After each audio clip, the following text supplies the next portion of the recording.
I know what people use for contraception now, but I was curious about what people in ancient times used for family planning, because I'm pretty sure that people wanted to do the dirty without bringing new life into this world in ancient times as well. So today we're talking about ancient birth control. In the words of Marvin Gaye, let's get it on. Obviously, the most effective form of birth control is abstinence. But from an anthropological perspective, we know that never really works, does it? Humans are sexual beings by nature.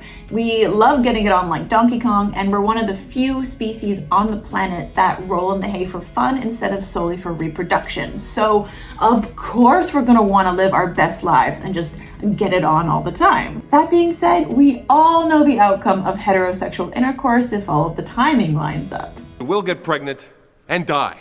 No, not that. I mean this. I feel everything!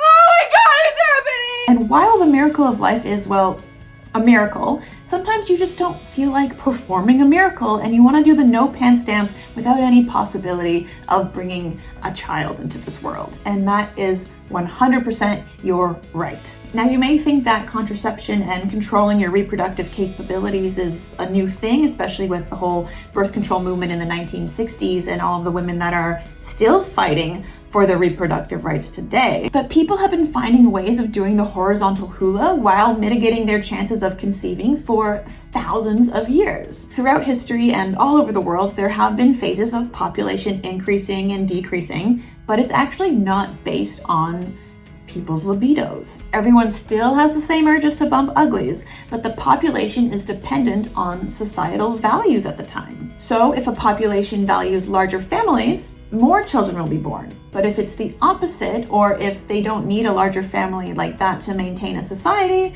birth rates are going to drop. Get it? And this isn't always controlled by just keeping it in your pants. People have gotten very creative over the years before the invention of modern contraception. That being said, I just want to put a very quick disclaimer in here saying please do not try any of the ones that I am mentioning at home. And if you have any questions about your own contraception use or family planning, please seek out the advice of a qualified medical professional. Don't ask me about anything, please. The first method of avoiding pregnancy other than abstinence is sort of an old faithful that is still used today. I'm only going to mention the Latin name for this because I don't want to get flagged on YouTube, so we're just gonna call it coitus interruptus. So you know, it's doing the deed and then pulling yourself away dramatically like the Duke in Bridgerton in order to avoid any baby-making material from attaching itself to an egg. This is not the most effective form of birth control, and it definitely does not prevent STDs, but they do say that with proper use, it is about 80% effective. Fun fact, even though there is a Latin term for it, it's rarely mentioned in ancient Roman literature. Of course, just because it isn't mentioned doesn't mean they didn't do it. It might have just been that was such a common thing that no one really figured that it was worth mentioning. But now I want to get into the archaeological and historical stuff for you. Looking at the evidence that we have, it is known that the ancient world knew about contraceptives and they used them quite extensively. In Plato's Laws, he discussed the measures that could be taken in order to maintain population stability and said, "There are many devices available. If too many children are being born, there are measures to check propagation." He doesn't say what these measures are, but we have other sources to give us that information. Starting off in ancient Egypt, we have some interesting options. Luckily, we have two sources of papyri to give us examples of contraception from this era. The most famous one is the Cahun Gynecological Papyrus dating from around 1850 CE. The papyrus does include several recipes for preventing pregnancy, but unfortunately, due to the preservation of the papyrus, none of the recipes are complete. Nevertheless, we are able to piece them together and get the gist of some of them, and I think this one takes the cake. It reads, "For preventing pregnancy, crocodile dung chopped over hussa and awit liquid, sprinkle blank, lasts blank." The awit liquid is sour milk, and it's a little unclear what the hissa is, but it's thought to be some sort of like vegetable dough-like substance. So, crocodile dung, just crocodile dung, you guys. I have no words. Crocodile dung. Now, I've read a few different things as to how this might have been used. It's either that it was made into a pessary, which is sort of like a suppository where you kind of make it into a paste or a goo and you put it up there to prevent, act as a seal. The other one is to sprinkle it around your vulva in order to prevent sperm from entering. But I've also read that it might have been used as a fumigant, which would mean that you would set it on fire, and while it was burning and smoking, maybe not burning, but smoldering, the woman would stand over it and, well, fumigate her adult playtime parts. Fumigation has been used in many places and periods throughout history to aid in both conception and contraception, so it might have been a thing, It could have been that you just go and you stand over your crocodile dung and you're good for a little while. According to some scientific thought, the alkaline nature of the poop would have killed the sperm, but according to other scientific thought, that the poop might have actually increased the pH of the vagina, which would therefore increase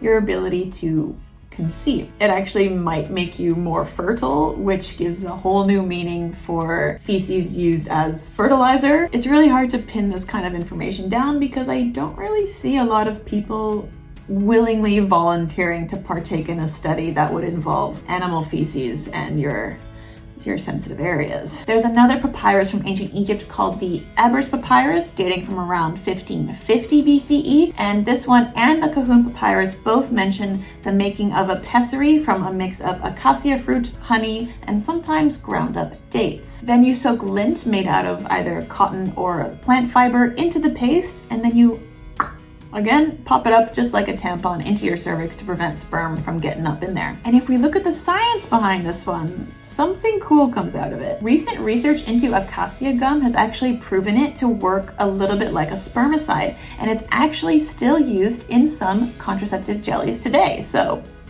other birth control methods mentioned in these papyri were applying, quote, gummy substances to cover, quote, the mouth of the womb, which is the cervix, as well as a mixture of honey and sodium bicarbonate onto the vulva. Oh my god, the term honeypot suddenly has just so much more meaning to it. I don't know what to do with this video. I don't know why I'm making it, but here we are. I don't know what honey would do except make everything super sticky, but honey does have some antibacterial properties, so maybe they were thinking about it in that way. Maybe it has been used in medicine for a very long time all throughout the ancient world, so they were probably just using what they knew and applying it to different circumstances. Okay, let's move on over to ancient Greece and Rome, shall we? We have a lot of evidence of contraceptives from ancient Rome, all thanks to a guy named Soranus. He was born just before the 2nd century CE, and he can be considered the ancient world's foremost scholar on gynecology. 5 of his suppository or pessary recipes includes the peel or rind of pomegranate, which has been scientifically proven to affect fertility. This is why I love science. When they fed pomegranate to rats, they found that there were 28% fewer pregnancies than rats who weren't fed the fruit. And the same experiment was performed on guinea pigs, and none of them got pregnant at all whatsoever. That being said, the fertility did return about 40 days after they stopped eating the fruit. This is kind of funny because the pomegranate has a lot of connotations in mythology and folklore and the Bible. It's supposed to be like this sinful fruit, essentially. If you're familiar with Greek mythology, you will know the goddess Persephone or Demeter, the goddess of agriculture. Now, of course, there's different versions of the same tale all throughout Greek mythology, but essentially, she went down to the underworld, she ate some pomegranate, and because of that, she was doomed to spend half the year in the underworld and half the year in Olympus. And because of her, we have seasons. So when she's in Olympus, it's all very happy, fun times. The world is fertile, it's growing. We got spring, we got summer. And then when she's in the underworld with Hades, we get fall and winter. So some versions of the myth have said that the amount of pomegranate seeds that she ate determined the months of the time when the earth is infertile, essentially fall and winter. Oh, I just love a good connection like that. I think my favorite method mentioned by Soranus was, I can't believe this was a thing, but sneezing. Soranus wrote that the female must hold her breath and draw herself away a little so that the seed may not be hurled too deep into the cavity of the uterus. And getting up immediately and squatting down, she should induce sneezing and carefully wipe the vagina all round. I mean, I know how powerful some sneezes are, but to expel everything I don't know, how do you even force a sneeze like that? Roman women were also known to use sponges dipped in vinegar, and we have a sponge today, so it's not too far-fetched, though please don't dip yours in vinegar, just don't do it.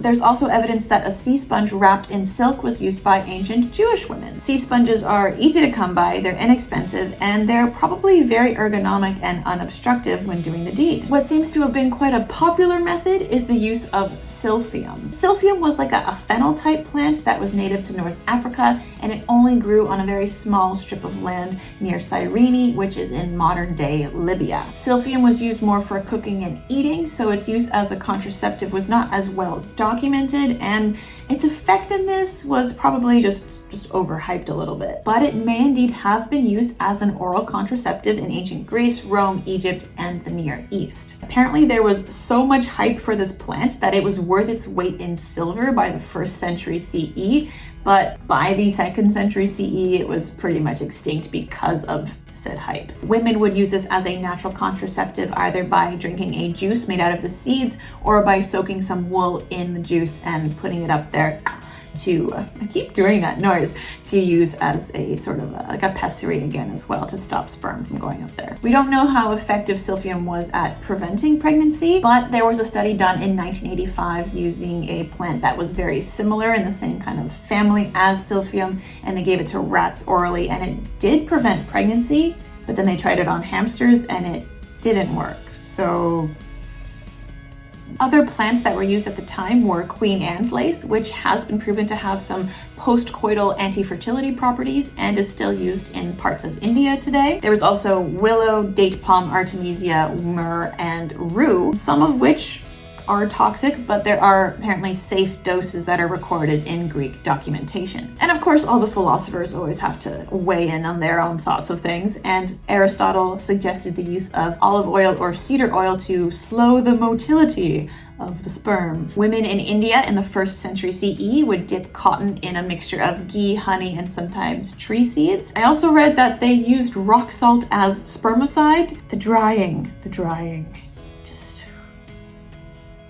Juniper berries apparently were also used. The physician Pedanius Dioscorides wrote in the 1st century CE that you should just mash up a bunch of juniper berries and have both the man and the woman just smear their private parts with it. I don't know how effective it was. The efficiency is very debated, but it actually may decrease the chances of implantation, so that's kind of cool. There are also some more dangerous ones, like drinking lead, mercury, or arsenic, or sometimes a mixture of all three, such as what happened sometimes in ancient China. Don't do that. This is all super scary stuff and really affects your health, so please stay away from that. Now, before we go, there's one more form of birth control that I want to talk about, because I know if I don't talk about it, I'm going to get a lot of questions in the comments, and it's a fun story anyway, so let's do it. We're going to talk about condoms. There's a lot of debate still whether ancient civilizations actually used condoms. You can tell from the methods that I've been saying to you that birth control pretty much fell as the woman's responsibility, which is still a big thing today, which sucks because it's an equal thing. It takes two to tango, you guys. But it does seem that condoms were probably not used in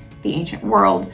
And if they were, we don't really have a lot of evidence for it. There's this one legend of King Minos who apparently had this cursed semen that would have, scorpions and snakes coming out of it, which is just so horrifying. In order to contain that, he used a goat's bladder as a female condom. So not a male condom, a female condom. So again, that's just a mythology. We do have, very sparse evidence of loincloths that were just sort of just sheaths for the bratwurst, essentially. Again, there's no evidence that it was actually used during intercourse. If anyone has been to the Egyptian Museum in Cairo, you might have went and visited all of King Tut's treasures, but what you might not have noticed is that there is a condom on display within King Tut's treasures. There's a little linen sheath with some ties around it, and it is displayed and marked as a condom, but again, there's no evidence that it was used as such. It might have also just been used as a sanitary measure, a protective covering. So I wouldn't go and say that, yes, the ancient Egyptians had condoms, but it's a fun little story and it's a fun artifact. And really no one thinks about that when they think of King Tut's treasures, so there's a fun little anecdote, a fun fact for you to share at your next party. The condom was named after the physician Dr. Condom, who served in Charles II's court. And the condom was extensively used by the oh-so-famous lover boy Casanova, who liked to call it an English riding coat, which I think is amazing. And I think that term needs to come back. We need to start calling them English riding coats more because it just makes life a little bit more colorful. The condom was not a popular commercialized form of birth control though until the vulcanization of rubber in 1844. So even though it's still not as old as some of the other ones that I was talking about, the condom has been around for quite some time. So there you have it, friends, some forms of ancient birth control. I know there are some more, especially in the medieval era and as we go throughout history further into the recent past, but I'm an ancient history person, so we're gonna keep it in the ancient history today.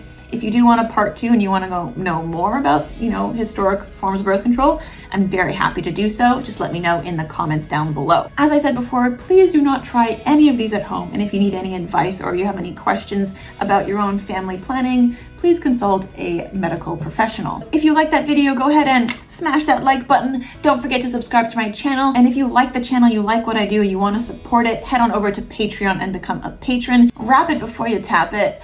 Glove it before you love it. And as always, stay dirty, my friends.